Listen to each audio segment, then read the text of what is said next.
Welcome to this Getting Started with InPrint 4 session. We're going to have a look at the training in two parts. Firstly, I'd like to talk about what's different from InPrint 3 and InPrint 4 for those of you that are familiar users and just want to know what's new in InPrint 4. And then secondly, we'll have a look at exploring the features of InPrint 4. So those who are new completely to InPrint and want to know how to actually get started. So let me just move on from this PowerPoint and open up InPrint 4 for you so we can have a good look.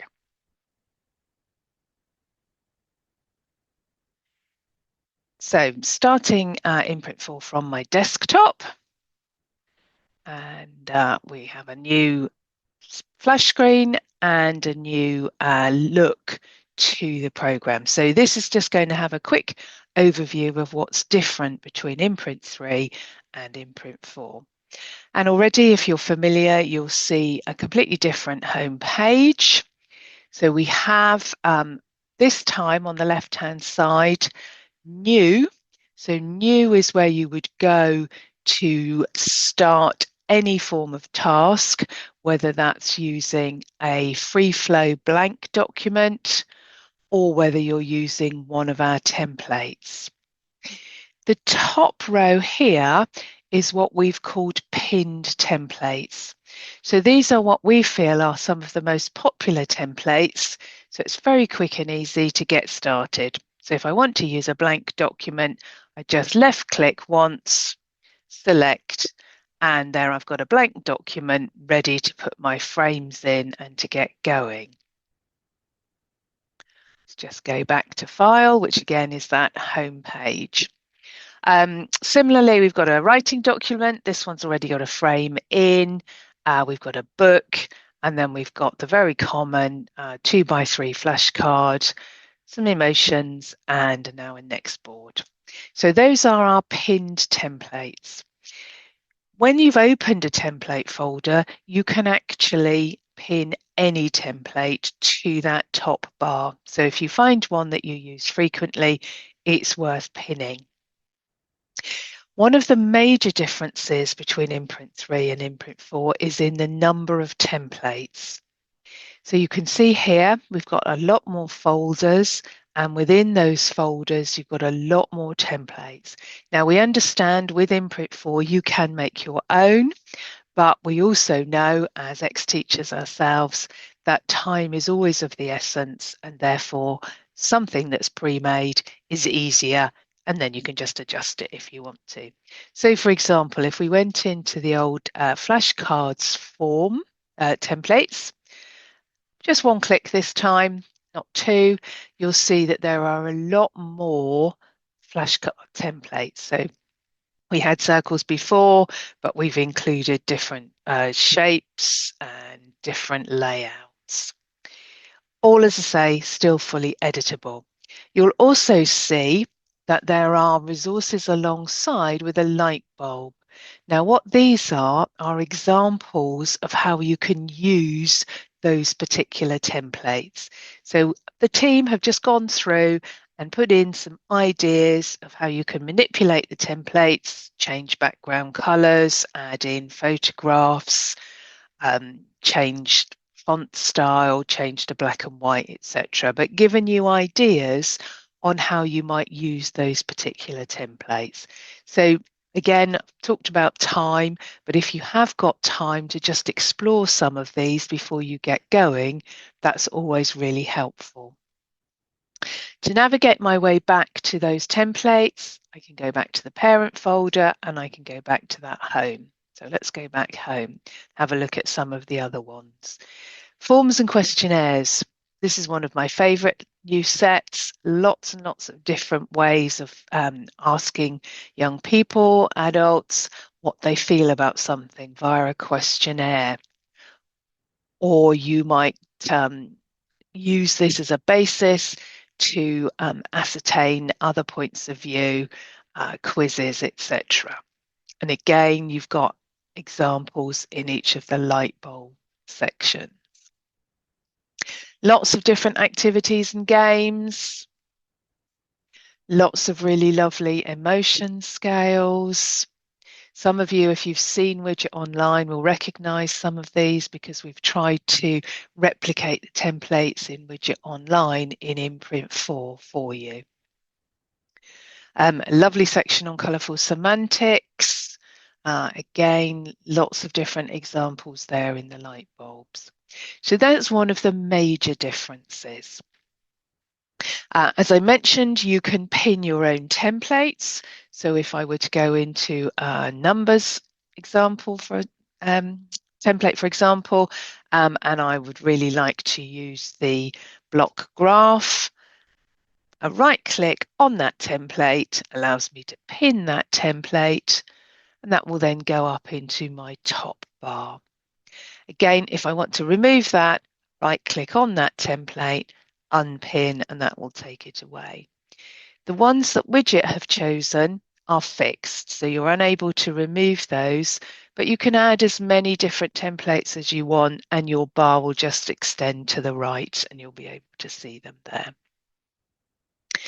Another thing we've added for you is lots of resource packs. So again, choosing resource packs, you'll see a lot of different folders here. Now the red ones are packs. These are our most popular packs. So you've got an autism pack, a classroom pack, colourful semantics, early years dementia, etc. The yellow folders are folders of resources, and within those resources there are different packs. So again, you can see all of the content there. So these are pre-made resources for the curriculum to support young people, to support adults, to support dementia sufferers in care homes, etc. Everything, as with Widget all the time, is fully editable. So if I was to choose the Maya, for example, I can look at the activities. I can go into any of these activities and I can amend them to suit my particular class at that particular time.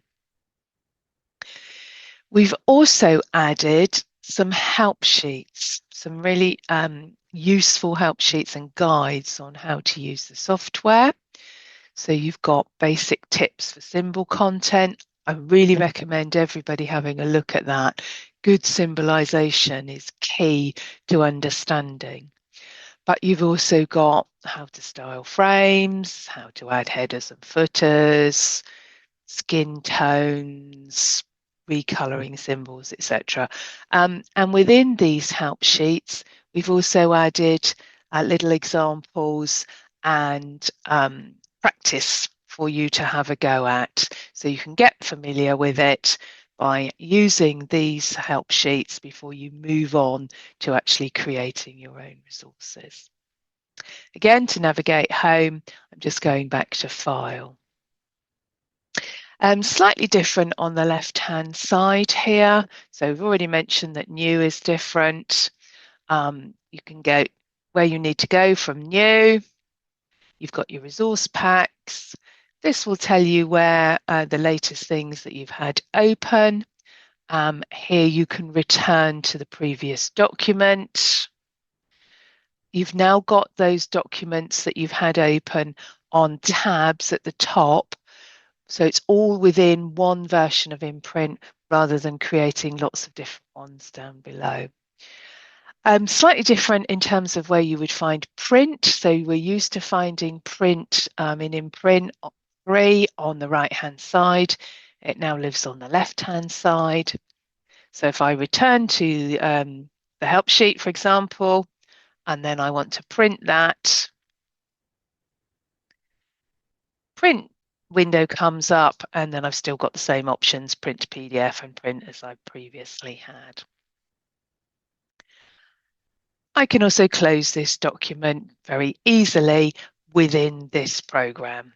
So again, much easier there. So we close that one and I'm left with the original one that I opened, the blank document. I'm going to go back to my file because I don't want to use that one, and we'll go back to New. So that's the interface, if you like, what looks different. Now we're going to just have a quick look at the features that are different for existing users so that you can just get a feel for what's going on in InPrint 4. So if I were to open a standard flashcard template, and again, I can do that from the flashcards, or in this instance, I can do it from the pinned one. So I'm just going to left click, one select, opens the template, familiar with that. Oh, excuse me. Everything on the right-hand side is the same. So you've got your symbol chooser if you're searching for symbols, but remember you just type and the symbols appear. And you've got your extras here in widget media, pictures and photographs. So if I type in a word, type in quiet and tab to the next one, we'll have sad and happy. Embarrassed. Oh, that's not how you spell embarrassed. Oh, so angry and excited. We go. So just a range of emotions there. And I've put those in for a particular reason that I'm going to explain in just a moment. So again, it looks slightly different, your interface. So in the past, you would have had your frames on the left-hand side and your tables and your line all down here. Now they form the first tab on the ribbon part of formatting. Everything else here you'll see is the same. Now, one of the new features is something that we've called shuffle skin tone. Now, this has been asked for a lot, and what it allows you to do is to alter the skin tone of a document and make it random so that you've got something that is inclusive for the whole class or whole setting that you're using. We do ask you to read the help sheet on skin tone before you use some of these features, just to make sure you're using it in the best way and you're not inadvertently offending anybody by your choice of skin tone. So I'm just going to select the table, and I can do that by either right-clicking or left-clicking on the line. So if I left-click on the line, the dotted line, it becomes solid, or I can right-click and select table. Now I'm going to go to my skin tone option, and you'll see here that we have added some different options. So shuffle skin tone, let me put that on and I'll show you what happens.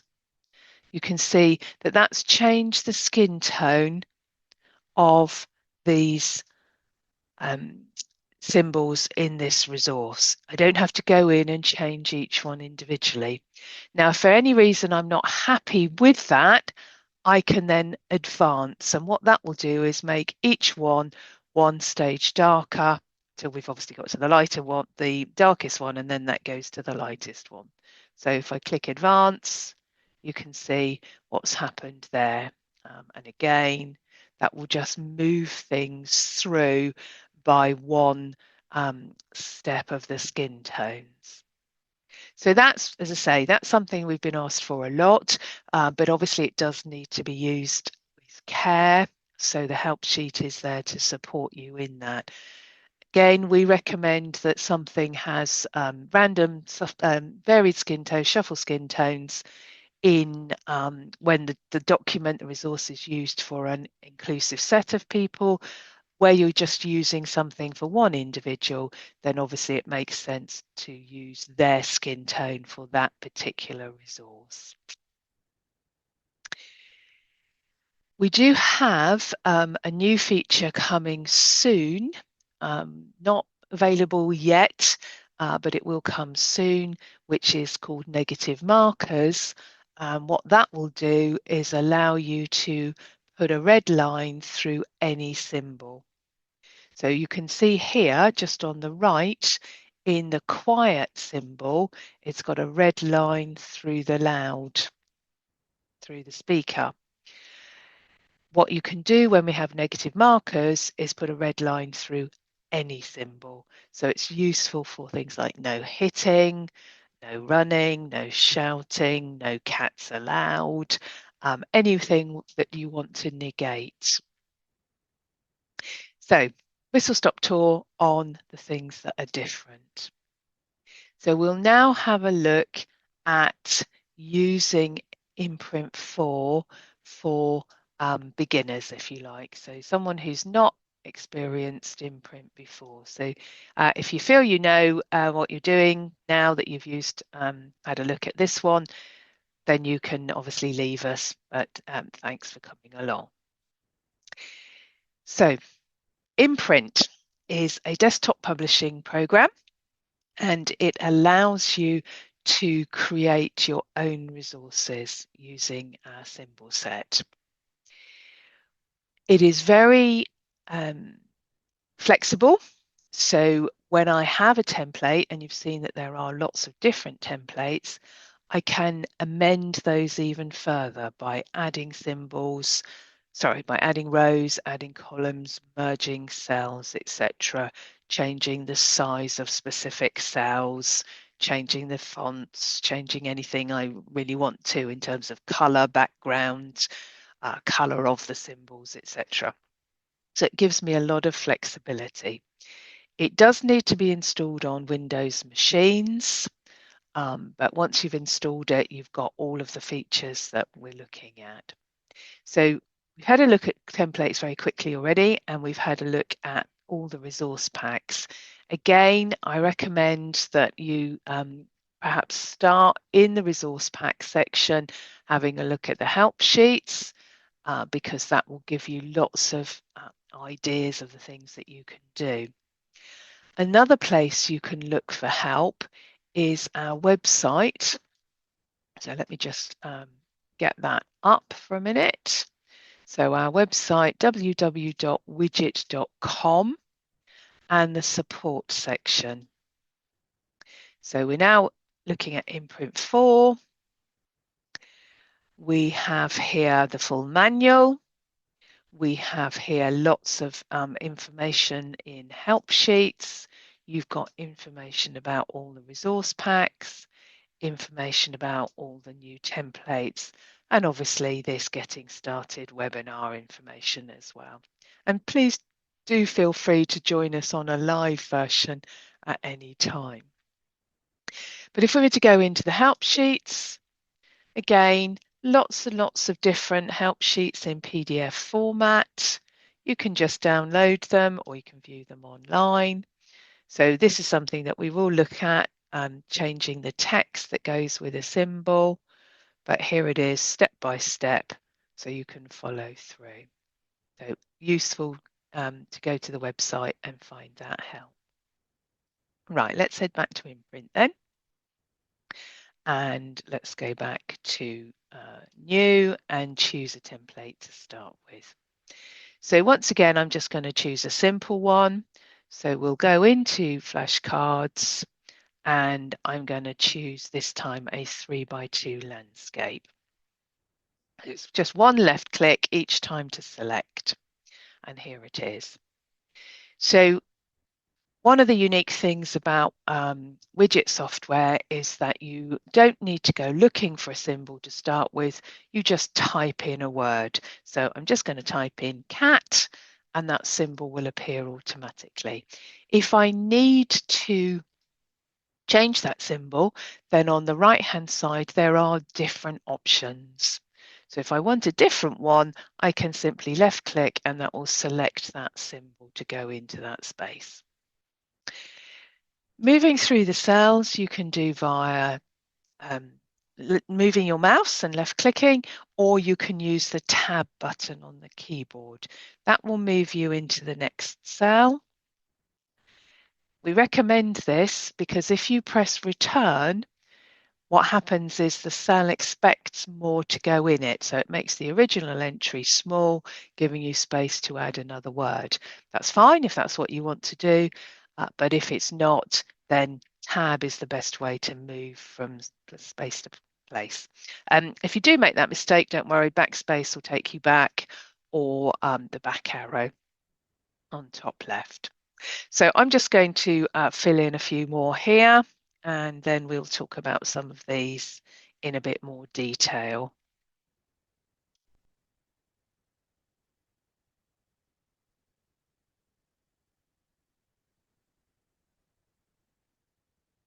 Okay, so you can see how easy it is to do this. So we're going to have a look at the symbol cat. Everything is pre-formatted. Font is as big as it can be.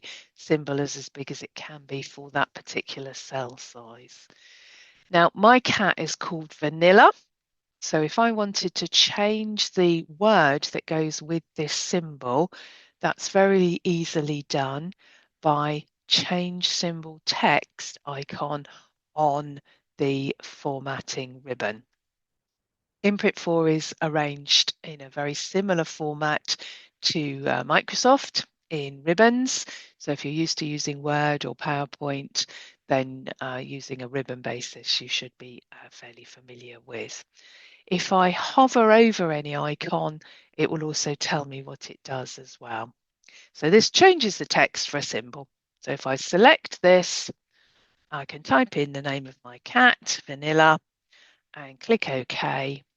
And that will remember that name for that symbol. It's still giving me the options of real vanilla on the right-hand side. And if I were to type cat again, my original symbol would still come up. Now, this change is available while I'm working in this session. If I want to save that for future use, and it is a good thing to do if it's the name of a person, or if it's the name of a school or a hospital, or yeah, again, the name of a pet, you can save it for future use. And we'll have a little look at that in a moment when we've made some more changes. Right, I'm moving into the cell that says dog because I want to have a look at a different symbol for a dog. So in my search engine over here, I've already got two other options, but I want to look for something a bit more specific because my dog is a collie. So in the symbol chooser, I'm going to search for collie, and that symbol again will come up. So now I'm going to replace the symbol for dog with the collie, pick it up. Where it goes grey, I could drop it in. If I wanted to put it in sit or hedgehog, I could do that too. I want to put it in dog, drop it in. So this is a bit more representative of my dog. And again, I can save that for future use, which we'll have a look at in a moment. Sit, lots of different symbols for sit. So I'm going to choose the one of a young person sitting on the carpet, perhaps. Story time. But I want to change the color of this symbol because this is not representative of school uniform in my school. So on my formatting ribbon, I can go to the artist palette, edit the symbol colors. So I don't want this mustard. So I'm going to click on the mustard color and I'm going to change that for a royal blue. I don't want these blue trousers. I want grey. So again, I'm going to change those. And I don't want brown shoes. I want black. And okay. So this looks a little bit more now like school uniform and is possibly more representative for those who are quite literal in the setting. I'm moving on to the word quiet. We've already looked at skin tone a little bit in the introduction, but let me explain in a bit more detail. So using the skin tone icon on the formatting ribbon, I can choose a specific skin tone for this particular symbol. So let's go something a little bit darker for this particular symbol. I'm just going to change hedgehog for a minute and put in the word crowd so that we can see that where we have more than one person in a symbol, we do already have what we call varied skin tone, which makes this more inclusive and more representative. If I go back to skin tone, you can see that varied skin tone is switched on. So I can obviously switch that off, and I will get just one skin tone in that group. And I could change that if that's more representative as well. But we like to think if they've got more than one person that we have a varied skin tone. So again, recommendation, which you'll find in the help sheet on skin tones, is that we have varied skin tone turned on for multiple people in a symbol, and then you choose whether it's a resource for an individual, in which case all other symbols represent their skin tone, or whether it's a resource for a group of people, in which case you would probably want to use shuffle skin tone. Right, having a look now at Mrs. Grayson. So we have here Mrs. Grayson. We have a symbol for Mrs. We don't have a symbol for Grayson. Now, I would prefer to have that symbol representing the whole of her name. And to do that, I'm going to highlight the word. I'm going to right click on the symbol, and I'm going to set this symbol for selected text. And that will move that symbol into the middle of the word, which looks much better, much more representative. Now, I also might want to have a photograph of Mrs. Grayson rather than a symbol. And I can do that through my pictures and my image library. So pictures is linked to my pictures on the desktop. So I can select that and then go into wherever I've got pictures on my desktop. So here's Mrs. Grayson. I can select that photograph. It's on my cursor, and just like before, I can drop that in where the symbol goes grey. That will put that photograph in for Mrs. Grayson. So really easy to add in your own photographs. We just go back home here on the image library. The desktop obviously goes to your desktop, so you can pick up USB sticks or any folders you've got on your desktop. And my computer will go into your network.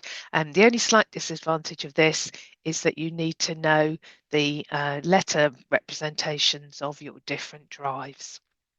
Because it doesn't come up with the names.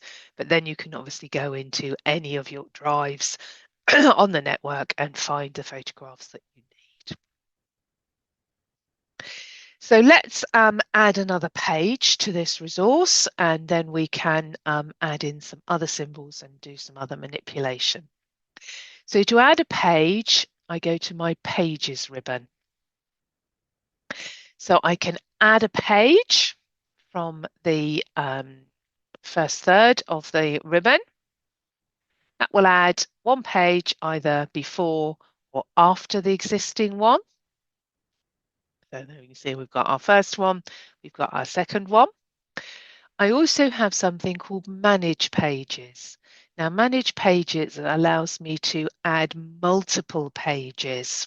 You'll see a pop-up at the bottom, so I can add more than one at any one time. And it will also allow me to duplicate a page. So if I go back to this original and say, actually now I want to duplicate, so I want to have multiple of this first page, then I can have some of those as well and add those in, and you can see that's automatically been added. The other really nice thing about Manage Pages is that I can select a page and I can move it where I want to go. So if I've forgotten to put in a title page, for example, I can get a blank one and move it and put it right at the beginning there. Oops, let's try that again. There we go. And then I can make a title page. And I can do that either by manipulating the cells that are there or just using the same format. So we'll have a look at manipulating in a moment. So that's Manage Pages and adding new pages. So I'm just going to shut that down for a minute so that you can see the whole screen. And we'll go back to Here we go. Let's find a blank one. So let's add in another bit. So I'm going to add in the word hedgehog. So hedgehog, we have a symbol for hedgehog, but I might want to add in an image from the internet, or it might be that I haven't got a symbol for that particular word. So something like Pokemon, for example, the motivators, or Fireman Sam. We don't have a symbol for those copyrighted elements. But I can go to the webs as the Google Images. So we're just opening up Google Images again. Here we go. And I can search for what I want. So we search for hedgehog. Anyone that I want to use, I can right click and copy image. Then going back into InPrint 4, and on my formatting ribbon, I will have paste. So if I select paste, that image now sits on my cursor and I can drop it in the same way I did a photograph or a different symbol. Similarly, if we want to do Pokemon, let's go back to Google Images. This time we'll search for Pokemon.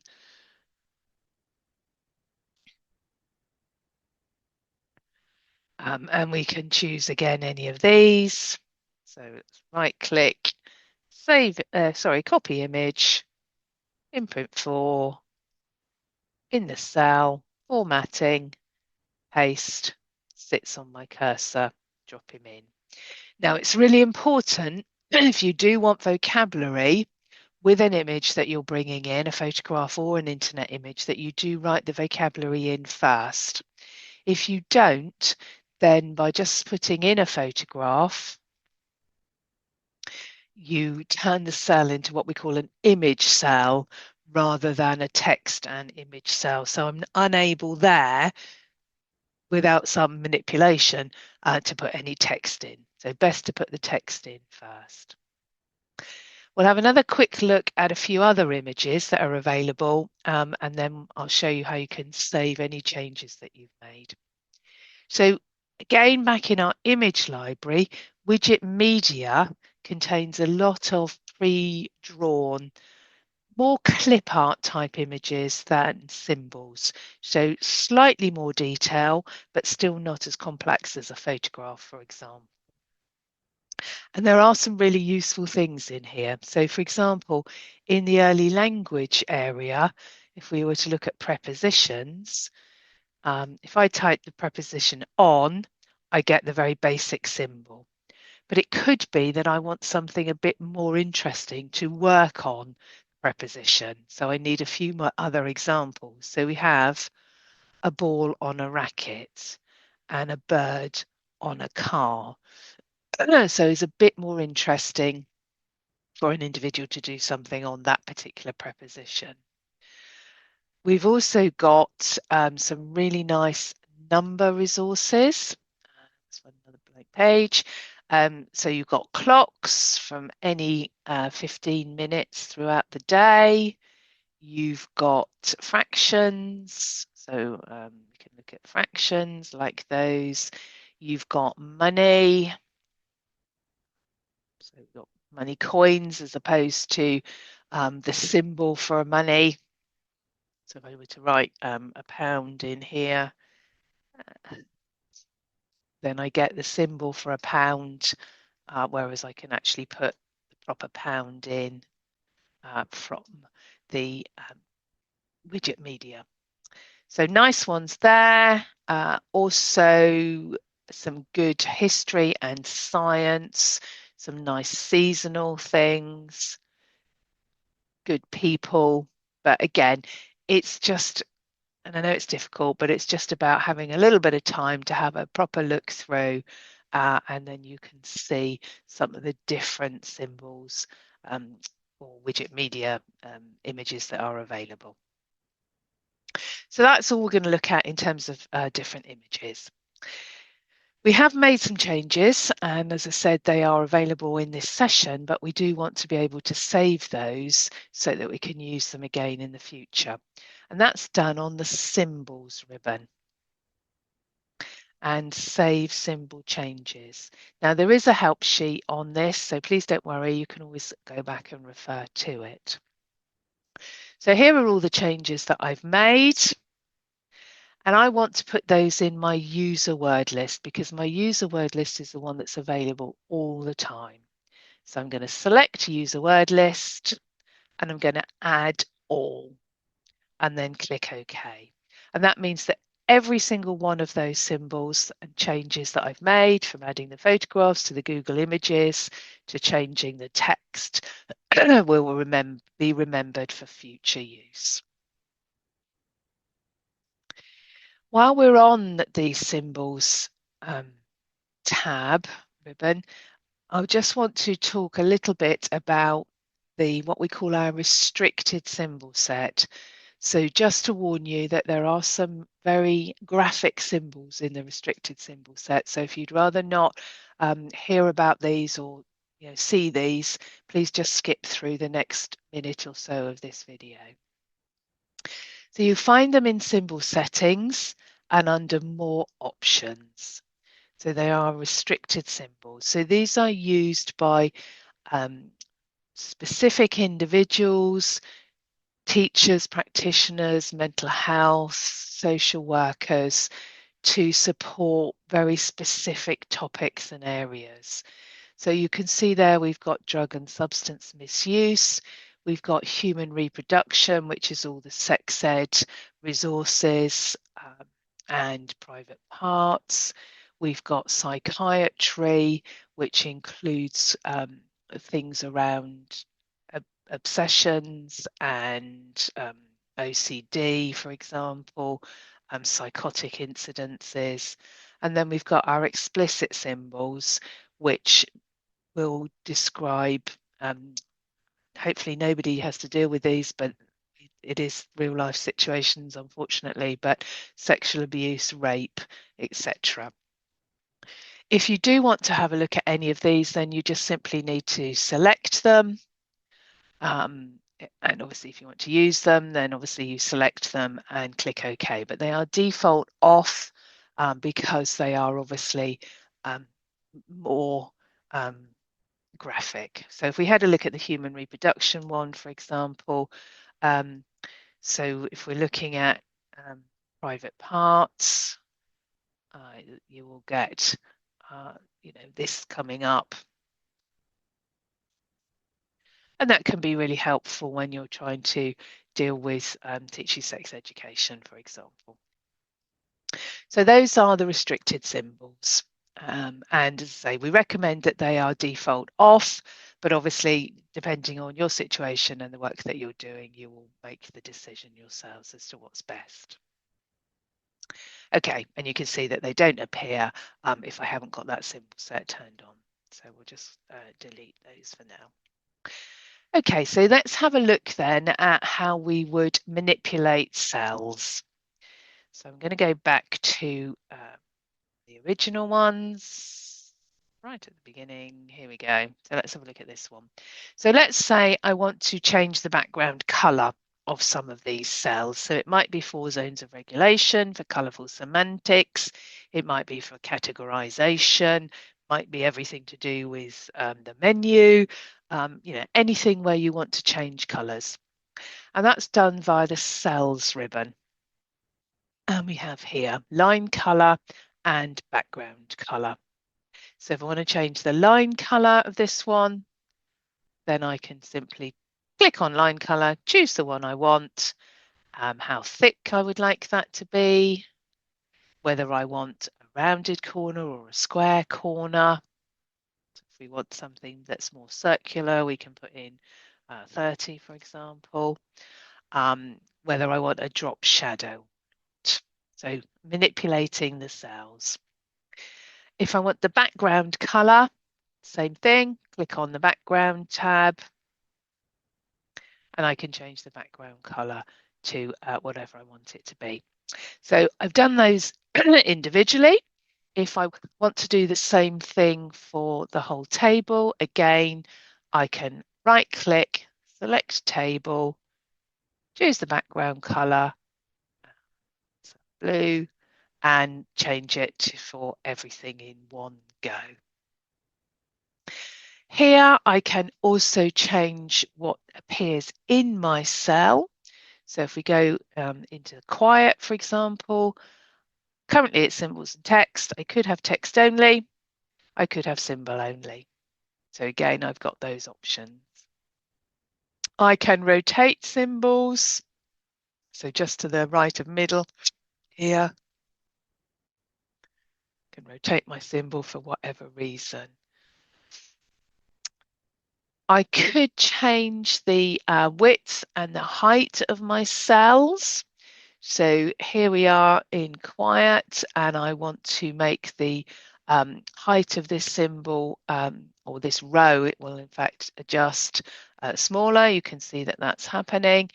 Everything stays in proportion in terms of symbol and text. And again, we can make the column width narrow too. So if I've got a specific size of cell or card that I want that I need to put in some form of plastic wallet or, for example, some storage system, then I can actually make them all the right size. On my table layout,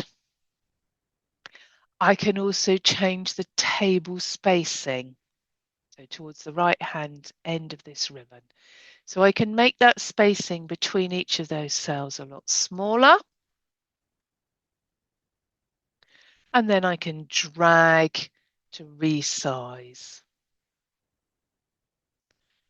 Again, if I wanted to, I could go back and make those bigger. So lots of manipulation in terms of color and size of cell. Let's now add in a row and a column because I've made this resource and I realized that mistakenly I wanted an extra row. So I can decide where I want that to be. So I want this extra row to be in the middle. So I'm going to click on my top row. And in my table layout ribbon, I'm going to insert a row below that top one. And there you see it's gone into the middle. Now, I do need to resize this, so I can just drag to put that back into where I need it to be. Now, I've also decided that I want to merge a couple of cells here. So a shift, select a shift and a left click will choose the cells that I want to merge. They've gone shaded there, you can see. And then I can merge cells just to the right of middle on the table layout. You can see that that's merged those cells. So useful for headings or the same thing happening if I'm in a timetable, for example. I can also split cells. So I'm here on the middle right, and I can split cells here again from the ribbon at the top. And I'm going to split these ones vertically. So again, you can see the different layout that I've got. Once again, I can resize those spaces. So I haven't got those great big gaps in between. And I can then pull out to the A4 size.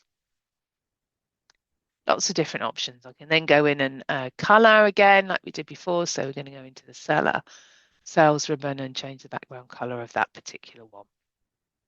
So this is what makes InPrint so flexible in terms of the way that I can design a bespoke symbol if there isn't a template that's already there. Again, what we suggest is that you look through all of the templates and you find the one that closest matches what you want to do, and then you just manipulate and amend that one. So we've finished a resource and now we want to save it. So we have save at the top here with a little drop down arrow. So if I drop on the arrow, that gives me my options for saving. So first time I would save the document as, that will take me into my network, so I can save it anywhere that I want to on the network. I can also save as a PDF, so I can save the resource ready to send on to colleagues or families or anyone else that would like it. Obviously, that is not then editable. That's just a flat PDF. And once I've already saved the document in the right place, I can then just click save every now and again as I'm going through. You've also got the option here as save as template. So that means if I've made some changes to my template, so I've changed the background color, I've changed the corner radius, I've changed the border, for example, I've added in some rows and merged some cells. I can save that as a template for future use. So save as template. That will take me into my template folder. Suggest that you make a new folder. So I can make a new folder here. I'm going to call this Sue's Templates. And then I can save that template in Sue's Templates for future use. And it will appear on my template screen on that home page. Okay, so let's go back home then. So we go back to File and New. So this time I want to show you how you can do some what we call continuous text. So writing more of a story to help, a social story, instructions, or differentiated text. Now I've got two choices. I can either start with a completely blank document, or I could start with a writing document that has a border. If I start with the writing document with the border, it saves me one step in terms of putting a border and a frame in. But I want to show you the full process. So we will go to a blank document. Now, the thing to remember here is that InPrint is a desktop publishing program, so I cannot do anything without a frame, a border, a table. So I need to put that in first. And that's done through this formatting ribbon, top left. So frame gives me different options. A styled frame is just a line around the outside that I can see when I print. A clear frame give me dotted lines on the screen, but nothing when I print. Obviously, you've got speech bubbles there as well. So if we go for a styled frame, sits on my cursor, and I can put that anywhere on the page and make it any size I want to. The size doesn't matter. So with templates, the size matters. The text that you put in the template shrinks to fit within that cell. With a frame or a new document, the frame grows as you type. So doesn't matter what size it is, it will increase as you type. So I'm just making my font a bit bigger so that I don't have to type as much. So I can type hello and return. I can type I can drink a can of drink. You'll see the automatic symbolization. You'll see that the symbolizer is smart, so it knows the difference between a noun and a verb. But as always, I've got my options on the right-hand side. Now, if I press return, you'll see that the frame grows, and it will keep on growing until I get to the end of my page. So I'm just going to press return a couple of times, and you will now see at the bottom of that page a red triangle warning. Now that says I've reached the bottom, no more text is going to fit on that page. So if I want to write any more text, I need to create a new page and put a new frame in. So we'll do that now. We go to Pages. Again, we can add a page or we can manage pages. So let's do Manage Pages. Just going to add one for now. So I'm going to add one page. Just want one. Okay. So now you can see I've got that first page and I've got the second page. Now I need again to put in a frame. So this time I'm going to go to Frame and a clear frame. And you can see that that gives me that dot. Whoops, sorry.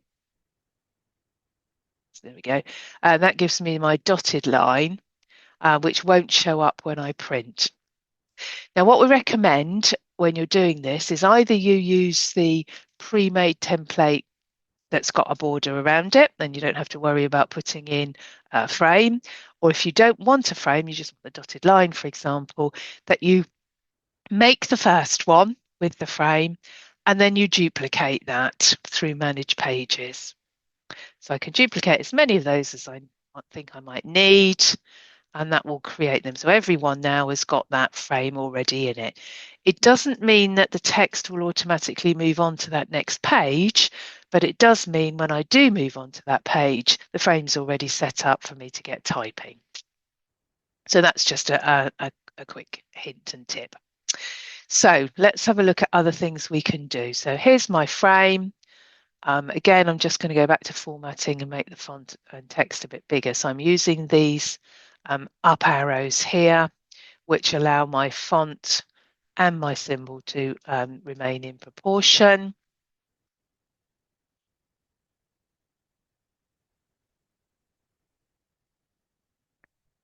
So I'm typing in some symbols, some words, and the symbols appear automatically. I'm going to change the symbol for cold there because it's feeling a bit cold in my home office.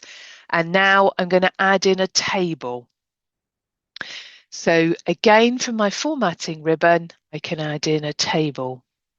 Now I have a choice of flashcards, which have the gaps between them, or a table which doesn't have the gaps. And again, that choice is entirely up to you. I'm going to go for flashcards and I can choose how many and what size. So we're going to have a 2x3 and we're just going to pop that in here. I'm going to just make it a bit bigger. And now if I wanted to, I could choose the different types of weather. So it might be that it's snowing, or it might be that it's raining, or that it's misty, or windy, or just cloudy, all the things that might make it cold. So I've added in some a table and some options to this layout. It could be that I want to carry on, and in this particular layout, in this particular resource, I might want to make a mind map of things that go with weather. So let's put in a mind map of weather.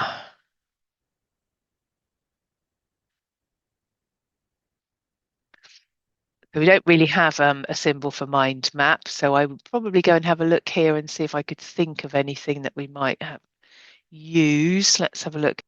So I think I'll have a look at brainstorm. Yep, like that. So I'm going to use the symbol for brainstorm to replace map, and then I'm going to combine mind map into that one symbol and select that for the text. So I want to put in here, in the middle, I'm just going to have one flashcard that says weather.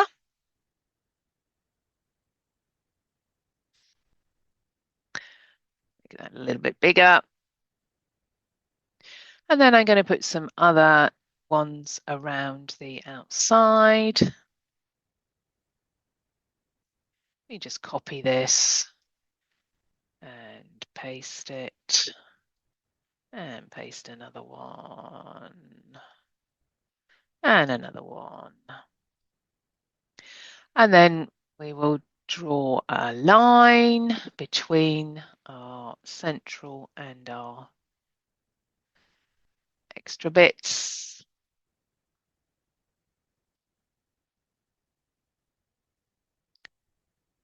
And so on. And you can see how easy it is to develop a layout that you want to use yourself. So we've added in a table, we've added in a mind map, we've got some continuous text. Very easy to manipulate, very easy to make your own resources.